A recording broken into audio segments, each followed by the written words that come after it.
கிருஷ்ணாவில் தடையை மீறி நடைபெற்ற சேவல் போட்டியில் 400 கோடிக்கும் மேல் பந்தயம் கட்டப்பட்டதாக கூறப்படுகிறது.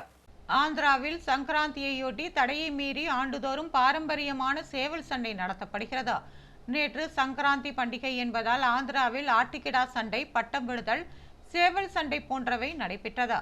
தடையை மீறி பாரம்பரிய சேவல் சண்டை ஆங்காங்கே நடத்தப்பட்டது. கிருஷ்ணா மாவட்டத்தில் எட்புக்கல்லு, உப்பலூரு, காங்குபாடு, அம்பாபுரம் உள்ளிட்ட இடங்களில் சேவல் சண்டை நடந்தது. சேவல் சண்டை பிரம்மாண்ட திரைகள் மற்றும் LED டிவிகள் மூலம் நேரடியாக ஒளிபரப்பு செய்யப்பட்டது. சினிமா செட்டிங் போல அமைக்கப்பட்டிருந்த பெரிய கூண்டுகளில் இருந்த சேவல் திறந்துவிடப்பட்டன. ஆக்ரோஷமாக கூண்டுகளில் இருந்து வெளியில் வந்த சேவல்கள் நீயா நானா என்று போட்டி போட்டு அந்தரத்தில் குதித்து சண்டையிட்டன. சேவல்களின் கால்களில் கூர்மையான கத்திகள் கட்டப்பட்டு இருந்தன. இதனால் சேவல்கள் சண்டையிடும் போது கத்தி வெட்டப்பட்டு சில சேவல்கள் சம்பவ இடத்திலேயே துடிதுடித்து இறந்தன. சேவல் சண்டையை பார்க்க சட்டமன்ற உறுப்பினர்கள், MP-க்கள், உள்ளூர் மக்கள் பிரதிநிதிகள், சிறியவர்கள், பெரியவர்கள் என ஆயிரக்கணக்கான பொதுமக்கள் திரண்டு வந்திருந்ததால் கூட்டம் மலை மோதியது.